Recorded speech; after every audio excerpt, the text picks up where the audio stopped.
Hi, Mystery Recapped here. Today, I'm going to explain a mystery thriller movie called The Trapped. Spoilers ahead. Watch out and take care.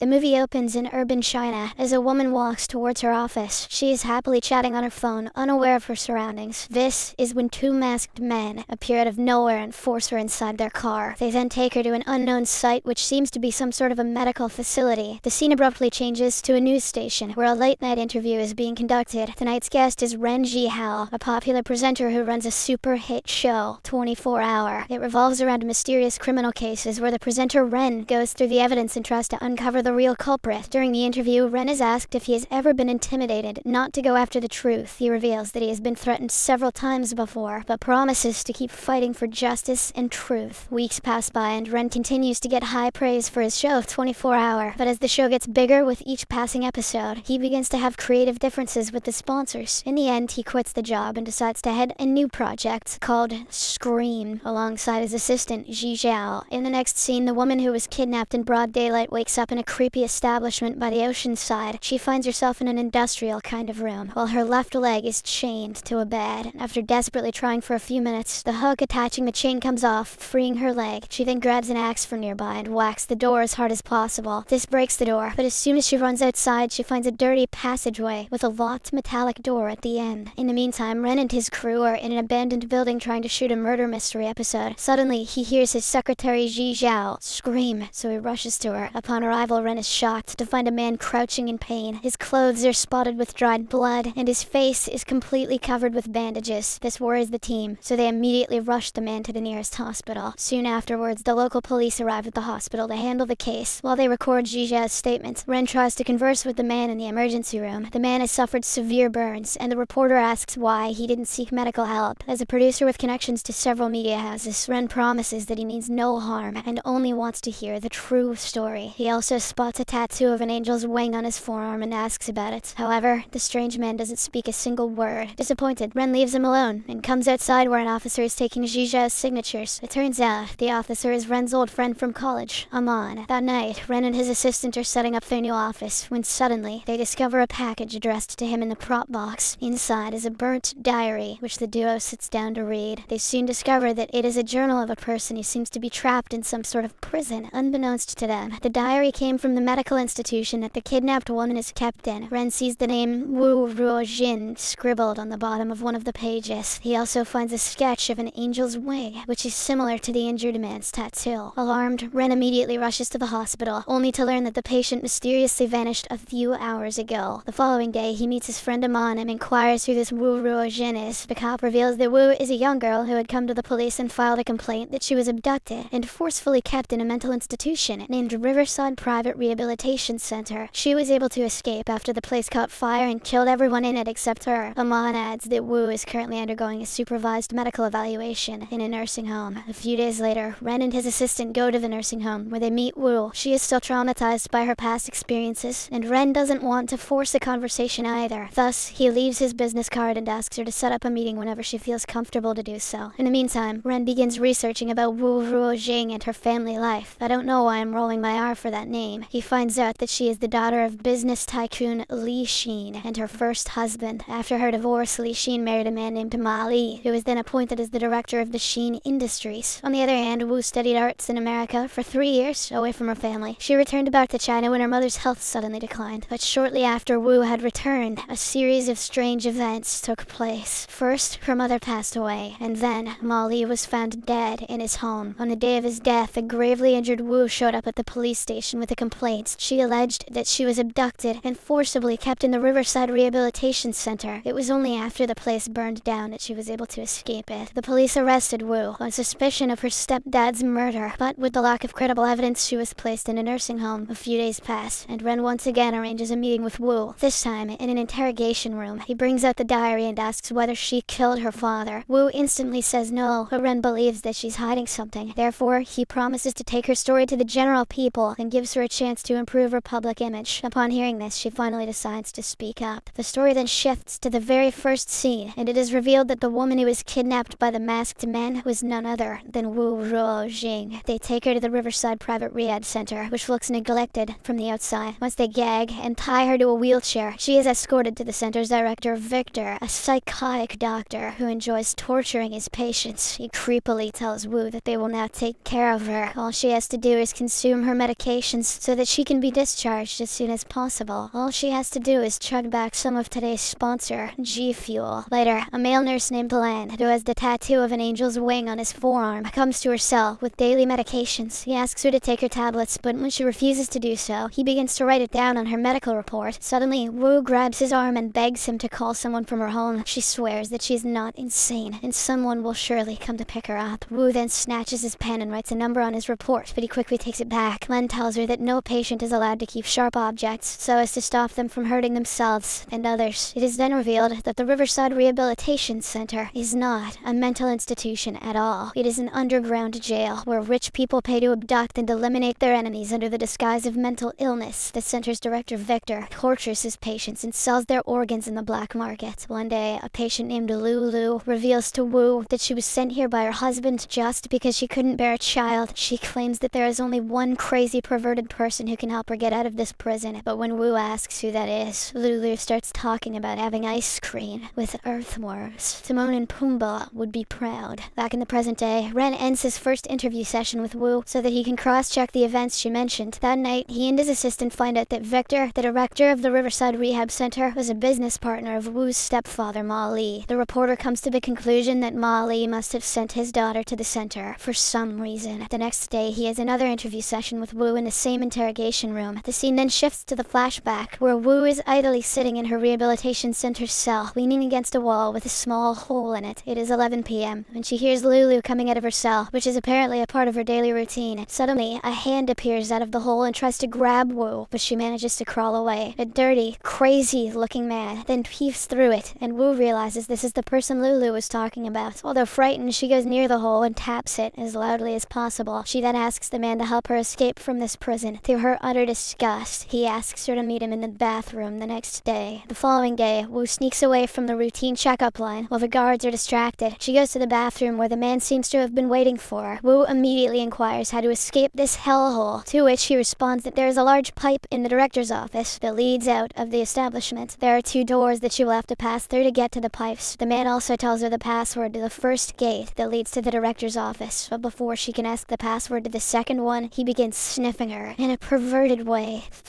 Oh yeah! Frightened, Wu bites his ear and runs away from there. She then makes it past the first gate but gets stuck at the main door that leads into the office. At this moment, Lulu comes out of her cell and strolls towards the director's office. She notices Wu struggling to open the main door, so she draws a pattern on the wall. The latter assumes it's some sort of password, so she decides to copy it. And as soon as she draws the pattern on the door, it swings open, allowing her to enter. Wu then comes across the large pipe which seems to be going out of the office. By this time, Victor and his men have discovered that Wu is missing from her cell and immediately realize that she's making a run for it. The director rushes to his office to check the CCTV cameras and hears heavy breathing coming in from the pipe. He opens the lid to it and sees Wu in there, slowly slipping away. This sends him into a state of panic and they rush to catch her. However, it is already too late, as Wu manages to escape into the adjacent sewage. She then crawls out from the other end of the pipe and reaches a nearby highway. Luckily, a police car is passing by, and Wu immediately rushes towards it. After enduring so much torture, her ordeal seems to have come to an end, and she falls asleep in the back of the car. Unfortunately, the police are also on Victor's payroll, and they take Wu right back to the rehabilitation center. Don't cook that, honey. The pork has gone bad. In the present, Ren does a bit of digging and learns that the owner of the Riverside Rehab Center is none other than Ma Li. Wu's mother, Li Xin, was the heir to 70% shares of a massive conglomerate owned by her father, and the remaining 30% was given to Wu, but Ma Li wanted to keep it all for himself, so he killed his wife and sent his stepdaughter to the rehabilitation center. In the next scene, Ren goes to his former boss and tells her about the story. She is instantly gripped, so she allows him to produce a few more episodes of the show, where he will examine the case of Wu Ruhao-jing. A week later, the first episode premieres on local TV, and the show proves to be a huge hit. Netizens follow the case on social media. I don't know what those are. And Wu begins to get massive public support. Back in the flashback, Molly is incensed at Victor for letting Wu escape and orders to get rid of her once and for all. This worries Nurse Len, who is also in the room, so he immediately calls the number that Wu wrote on his record. The number turns out to be of her biological dad, Wen, who promises to come as fast as possible. In the next scene, an enraged Victor orders his men to bound Wu to an operating bed. He plans to torture her by taking her organs out. At the same time, Len sneaks Wen into the center and slowly takes him to where his daughter is bound. Together, they manage to untie her, and Wen carries her outside, but unfortunately they are soon discovered by the guards. Following this, Wu, Wen, and the male nurse are tied in the operating room. Victor then drags Wen to the operating table and begins cutting his stomach without anesthesia. Maybe that's bleeding. Elsewhere, Lulu strolls into Victor's room and begins lighting several candles. She accidentally causes a fire, which soon gets out of control and engulfs the entire office. Victor and his men who are in the operating room notice the smoke and rush towards the office. As the fire continues to rage on, Lulu casually reaches the operating room. She then unties all three people after they promise to give her a baby. Next, Wu, Wen, and Len escape outside, but now the fire has grown to the whole building. Len sees an opening and rushes alone, but is soon caught under a flaming door. At this moment, a burning Victor arrives at the scene. He aggressively grabs Wen and drags him into a flaming room, while Wu somehow escapes. Back in the present day, Ren shows all of these events in his second episode. The public opinion is now overwhelmingly in support of Wu, and her image as a killer has completely faded away. A few weeks later, Wu is finally discharged from the nursing home. Ren is there to pick her up and have a last conversation before they go their separate ways. However, she stays silent throughout the ride and refuses to answer any of his questions. They soon reach her home, but before Wu heads inside, she turns back, gives him a pen, and says that in her time at the rehabilitation center, they were not allowed to use sharp objects like this. Suddenly, Ren connects all the dots and realizes that Wu couldn't have written the diary, as she couldn't use a pen. The scene abruptly shifts to Wu, who is now inside a room changing her clothes. As she takes her top off, a huge scar can be seen on her abdomen. A series of montages then reveals the real truth. It was Li Xin who was forcibly kept by the center and who wrote the diary. Wu was the one who had gone to rescue her mother when Len called her. Unfortunately, she got caught, and Victor was operating on her before the fire engulfed the center. Wu, her mother, and Len managed to escape the operating room, but Li Xin got caught in the falling rubble and perished. Len, who had grabbed Li Xin's diary, managed to get away alive, but was severely burnt. He later saw Ren and his team in the abandoned house while they were shooting for their new program. It was Len who had sneaked in the diary in the prop box. On the other hand, Wu barely escaped the burning rehabilitation center and dragged herself home despite being heavily injured. There, she saw her stepfather enjoying a drink, thinking both his wife and stepdaughter had died. As the credits begin to roll, it is revealed that Wu took her father's revolver out of a cabinet.